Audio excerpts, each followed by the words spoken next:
সকালে নাস্তার জন্যই বলুন বা বাচ্চাদের স্কুল টিফিনের জন্য শুধুমাত্র ডিম, আলু আর ময়দা দিয়ে যে এত টেস্টি একটি নাস্তা তৈরি করে নেওয়া যায় সেটা না বানালে বুঝতেই পারবেন না। আসসালামু আলাইকুম বন্ধুরা, কিচেন বাঙালিয়ানা চ্যানেলে আপনাদের সবাইকে স্বাগত জানাই। আজকে আমি আপনাদের খুবই সহজ পদ্ধতিতে খুব অল্প উপকরণে একটি দারুণ টেস্টি নাস্তা তৈরি করে দেখাবো। নাস্তাগুলো যেমন ফুলকো তৈরি হবে তেমনই সফট হবে আর তেমনই কিন্তু খেতেও দুর্দান্ত লাগবে। তো এই নাস্তাগুলো তৈরি করে নেওয়ার জন্য একটা মিক্সিং বোলের মধ্যে 1 কাপ পরিমাণ ময়দা নিয়ে নিচ্ছি। চাইলে আপনারা আটা দিয়েও নাস্তাগুলো তৈরি করে নিতে পারবেন। তারপর সামান্য পরিমাণ লবণ দিয়ে দিচ্ছি আর সামান্য পরিমাণ চিনি দিয়ে সব কিছু ভালোভাবে মিশিয়ে নিচ্ছি। এখানে কোনো রকম ময়ান দেওয়ার দরকার নেই, শুধু ডোটা মেখে নিলেই হবে। ঠিক যেভাবে আমরা রুটি করার জন্য আটা মেখে থাকি সেইভাবেই ডোটা মেখে নেব। এবার এখানে অল্প অল্প করে পানি দিয়ে একটা সফট ডো তৈরি করে নিতে হবে। পানিটা এখানে একেবারে দিয়ে ফেলা যাবে না, বারে বারে অল্প অল্প করে দিয়ে ডোটা মেখে নিতে হবে, তা না হলে ডোটা নরম হয়ে যেতে পারে। তো দেখুন কিছুক্ষণ ভালো করে মেখে খুব সুন্দর স্মুথ করে আমি ডোটা মেখে নিয়েছি। এখন এটাকে আমি ঢেকে 10 মিনিটের জন্য রেস্টে রাখছি। আর ততক্ষণে এই নাস্তাগুলোর জন্য খুব সুন্দর একটা পুর তৈরি করে নেব। তার জন্য আগে থেকে দুটো মিডিয়াম সাইজের আলু আর একটা ডিম সেদ্ধ করে নিয়েছিলাম। এবারে আলু দুটোকে একটা গ্রেটারের সাহায্যে খুব ভালো করে গ্রেট করে নিচ্ছি।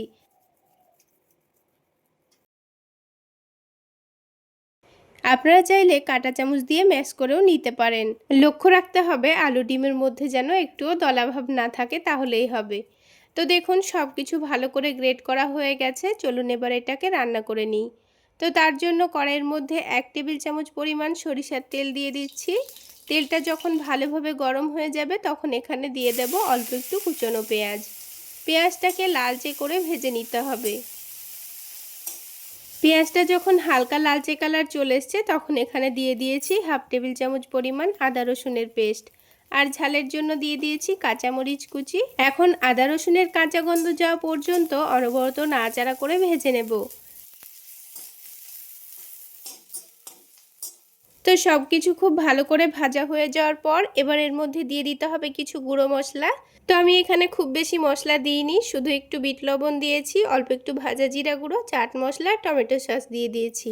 ব্যাস এতেই কিন্তু আলুর পুরটা খেতে ভীষণই মজার হয়। এখন এটাকে আমি খুব ভালো করে মিশিয়ে নেব। মশলাটা ভালো করে মিশিয়ে নেওয়ার পর এবারে এই সেদ্ধ আলু আর ডিমটাকে মশলার সঙ্গে দিয়ে দিতে হবে।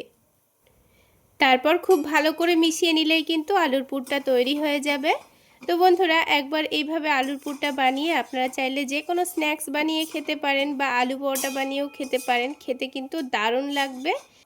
তো চলুন আলুর পুরটা আমাদের কিন্তু মিশিয়ে নেওয়া হয়ে গেছে। এবার এটাকে আমি তুলে নেব।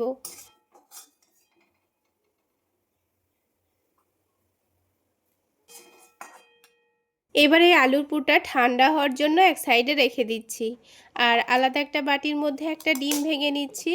যেহেতু আমি নাস্তাগুলো অল্প পরিমাণে তৈরি করছি তাই এখানে একটা ডিমে কিন্তু হয়ে যাবে। তো ডিমের মধ্যে অল্প একটু লবণ দিয়ে দিচ্ছি, অল্প একটু কাশ্মীরি রেড চিলি পাউডার দিচ্ছি, তার সাথে অল্প একটু গোলমরিচের গুঁড়ো দিয়ে দিচ্ছি। ব্যাস এখানে আর কোনো রকম মশলা দেব না। এবার ডিমটাকে খুব ভালো করে ফেটিয়ে নিতে হবে, মশলাটা যেন ডিমের সঙ্গে খুব ভালোভাবে মিশে যায়। তো দেখুন ডিমটা খুব সুন্দর করে আমি ফেটিয়ে নিয়েছি। এবার এটাকে সাইডে রেখে দেব। চলুন এবার নাস্তাগুলো বানিয়ে নিই। তো তার জন্য ডোটাকে আবার একটু ভালো করে মেখে নেব। ডোটা 10 মিনিট যেহেতু রেস্টে ছিল তাই ডোটা কিন্তু আগের থেকে অনেকটা নরম হয়ে গেছে আর অনেকটা স্মুথও হয়ে গেছে। অল্প একটু মেখে নিলেই কিন্তু হয়ে যাবে। তো ডোটা অনেকটা হাতের মধ্যে লেগে আসছিল বলে একটু করে ময়দা দিয়ে দিয়েছি, দিয়ে ডোটাকে খুব সুন্দর করে আবারও মেখে নিচ্ছি। তারপর ছোট ছোট করে কয়েকটা লেচি কেটে নেব। আপনারা যদি নাস্তাগুলো বড় করে বানাতে চান তাহলে লেচিগুলো কিন্তু বড় বড় করে কেটে নিতে পারেন। তো এবার একটা করে পাতলা করে রুটি বেলে নিতে হবে। তো দেখুন আমি অনেকটা ছোট আর খুবই পাতলা করে রুটিটা বেলে নিয়েছি। এখন এই রুটির চারিদিকে অল্প অল্প করে পানি লাগিয়ে দিতে হবে, তাহলে নাস্তাগুলো বানাতে খুবই সুবিধা হবে আর ভাজার সময় কিন্তু একটুও খুলে যাবে না। তো সেই জন্য চারিদিকে অল্প করে পানি লাগিয়ে দিতে হবে। এবার যে আলুর পুরটা আমি তৈরি করে রেখেছিলাম তো এটা কিন্তু অনেকটা ঠান্ডা হয়ে গেছে। তো অল্প পরিমাণে আলুর পুরটা নিয়ে এই রুটির মধ্যের জায়গাটা একটু গোল করে ছড়িয়ে দিতে হবে। তো এখানে আপনারা আপনাদের সুবিধা অনুযায়ী এইভাবে করে মুড়িয়ে নেবেন। তারপর এই ওপরের অংশটা কেটে বাদ দিয়ে দিতে হবে। তাহলে নাস্তার ওপরের জায়গাটা কিন্তু খুব একটা মোটা হবে না, ভাজার সময় খেতে ভালো লাগবে। আর ওপরের জায়গাটা কেটে বাদ দিয়ে দিলে কিন্তু ভেতরের আলুর পুরটাও বাইরে বেরিয়ে আসবে না। দেখুন একটা নাস্তা কিন্তু আমাদের তৈরি করা হয়ে গেল। তো আপনাদের বোঝার সুবিধার জন্য আমি আরও একটা নাস্তা দেখুন বানিয়ে দেখাচ্ছি। সত্যি বলছি বন্ধুরা, নাস্তাগুলো খেতে এত টেস্টি হয়, একবার বানিয়ে না খেলে কিন্তু এর স্বাদ কখনোই বুঝতে পারবেন না। আর বাচ্চাদের স্কুল টিফিনে একবার বানিয়ে দিয়ে দেখবেন, ওরা কিন্তু বারবার খাওয়ার জন্য রিকোয়েস্ট করবে।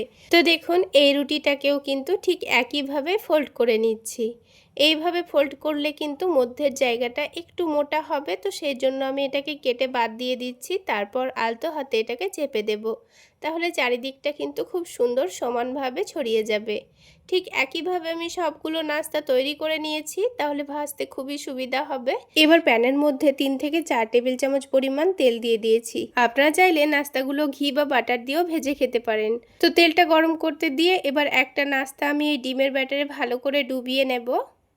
তো যেহেতু অল্প নাস্তা, তাই একটা ডিমেই কিন্তু সবগুলো নাস্তা ভাজা হয়ে গেছে। তো হালকা গরম তেলের মধ্যে নাস্তাগুলোকে দিয়ে দিতে হবে। আর ডিম কিন্তু খুবই অল্প লাগে, দেখুন অল্প একটু ডিমের মধ্যেই কিন্তু সবগুলো নাস্তা আমার ভাজা হয়ে যাবে। ডিমের মধ্যে একটু করে ডুবিয়ে নিয়ে তেলে দিয়ে দিতে হবে, তাহলে দেখবেন নাস্তাগুলো খেতেও ভালো লাগবে আর অল্প ডিমে সবগুলো নাস্তা তৈরিও হয়ে যাবে। এবার একদিকটা হালকা হয়ে গেলে উল্টে দিচ্ছি।